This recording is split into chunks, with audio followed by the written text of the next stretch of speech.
అని అట్లనే చూసుకున్నట్టయితే ముఖ్యమంత్రి గారు మీరు ఇప్పుడు మాట్లాడారు కాబట్టి మాట్లాడుతున్నాను సార్. జాతిపిత అని చెప్పేసి కేసీఆర్ అంటే సభలో అలా మాట్లాడడం కరెక్టే అంటారా సార్? చాలా తప్ప. మరి ఫస్ట్ థింగ్ ఏంటంటే మనకి జాతిపిత అన్న బిరుదు ప్రజలు ఇచ్చుకుంటారు. ఇప్పుడు చిరంజీవిని మెగాస్టార్ అంటారు, ఆయన మెగాస్టార్ అని బిరుదు ఎవరు ఇచ్చారు కనుక్కో.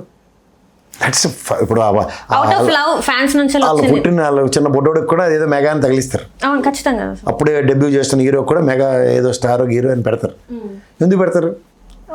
చిరంజీవి గారికి ఉంది కాబట్టి ఫ్యామిలీ చరిష్మా. ఆయన వచ్చేదంతా వీళ్ళందరూ బతికేస్తుంటారు. నువ్వు జాగ్రత్తగా గమనించు. అలా ప్రజలు ఎప్పుడైతే ప్రభావితమై ఆయనకి జాతిపిత స్థాయి కొంతమంది పిలుచుకుంటే దాన్ని ముద్దుగా పిలుచుకుంటారు. ఇప్పుడు నాకు తెలిసి 2 విషయాలు చెప్తాను. జార్జ్ వాషింగ్టన్ అని అమెరికా అధ్యక్షుడు ఉండేవాడు. అతన్ని ఫాదర్ ఆఫ్ ద నేషన్ అంటారు.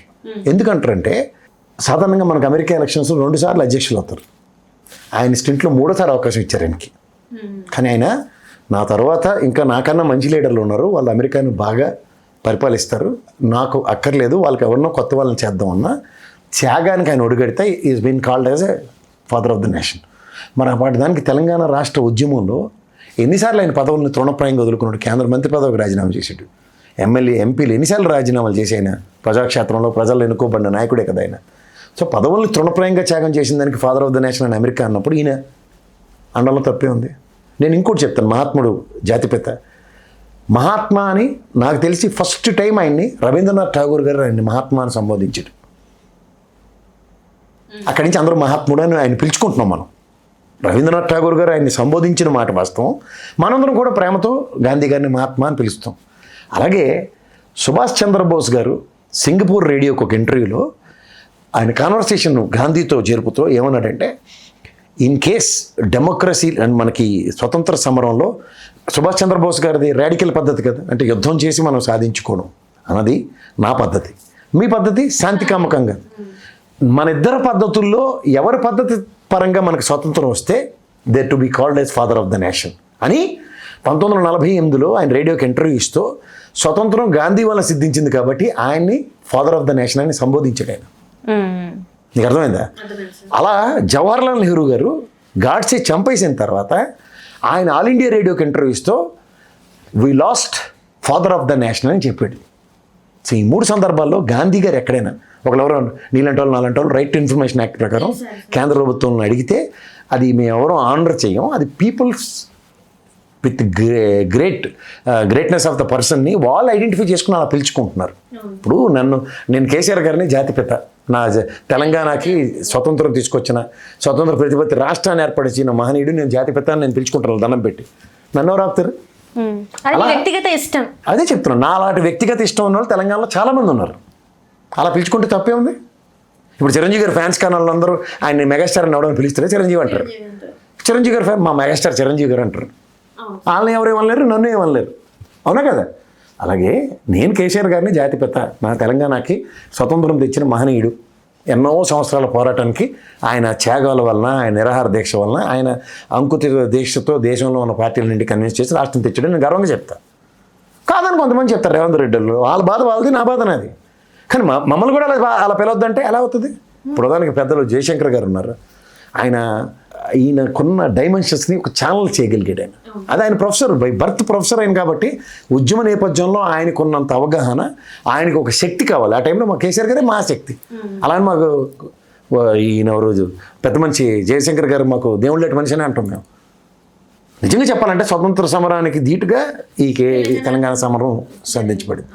అలాగే ప్రొఫెసర్ కోదండరామ్ గారు ఉన్నారు, ఆయన పేరైతే కోదండరామరెడ్డి, కానీ ఆయన రెడ్డి పదాన్ని తృణప్రాయంగా త్యాగం చేసుకున్నాడు. చేసి కోదండరామ్ గారు అనే పిలుచుకుంటూ ఇవాళ అన్ని పార్టీల్ని కేసీఆర్ గారితో అనుసంధానించుకొని కేసీఆర్ గారి డైరెక్షన్లో ఆయన ఏకతాటి మీద తేగలిగాడు.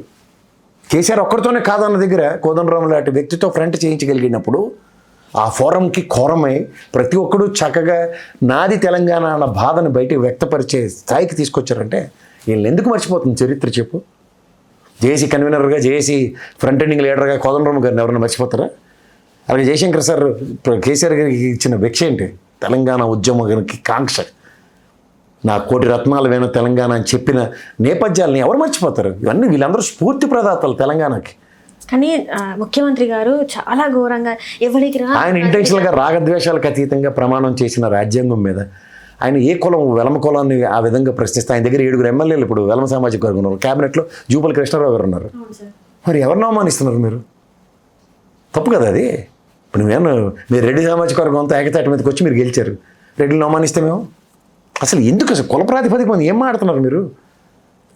ఎవడికి రా, ఆయన వయసు ఎంతండి? పోనీ నువ్వు ఎంత తీసుమార్కాని అయితే మరి ఆయన అసెంబ్లీలో కనబడగానే కాళ్ళు మట్టేసిన అంత పని చేసావు కదా.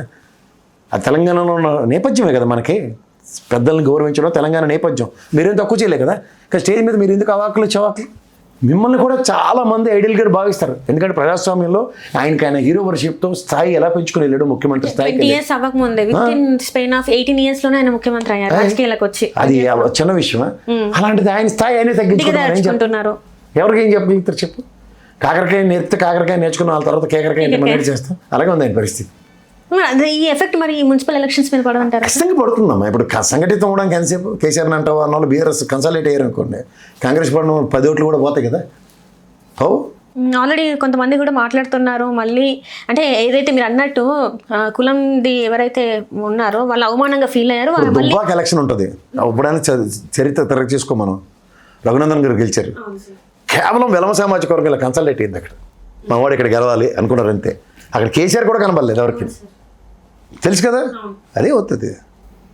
సో చూడాలి మరి. వాళ్ళు బియ్యం, ఒక బస్తా బియ్యం అయితే మీరు అందరికీ సరిపోద్ది అన్న రేవంత్ రెడ్డి గారికి, ఆ బస్తా బియ్యం వాళ్ళు తిని ఆ నేపథ్యాన్ని మిగిలిన వాళ్ళందరికీ బస్తాల బియ్యం పంచే అంత నేపథ్యం ఉంది వాళ్ళ దగ్గర. అది వెలమ దొరల పట్టు. అలాంటి పట్టు ఉన్న వాళ్ళు సామాజిక వర్గ పరంగా లేకపోతే స్థానిక పరంగా ఒక యాక్ట్ని జస్టిఫై చేశారు అనుకో, ఎవరెక్కడ నిలబడతారు? End of the day elections financial ఎబిలిటీయే కదా. వాళ్ళు జస్టిఫై చేస్తే ఎక్కడ ఉంటారు మీరు? చూద్దాం సార్ ఏమవుతుంది ఏంటి అనేది. 11th ఎలక్షన్స్ ఉన్నాయి, 13th రిజల్ట్ ఉన్నాయి కాబట్టి మరి తెలిసిపోతుంది. 13th రోజున తేటతెల్లం అయిపోతుంది ఏంటి అనేది, ఒక పిక్చర్ కనబడుతుంది. Right sir, right. Thank you so much sir.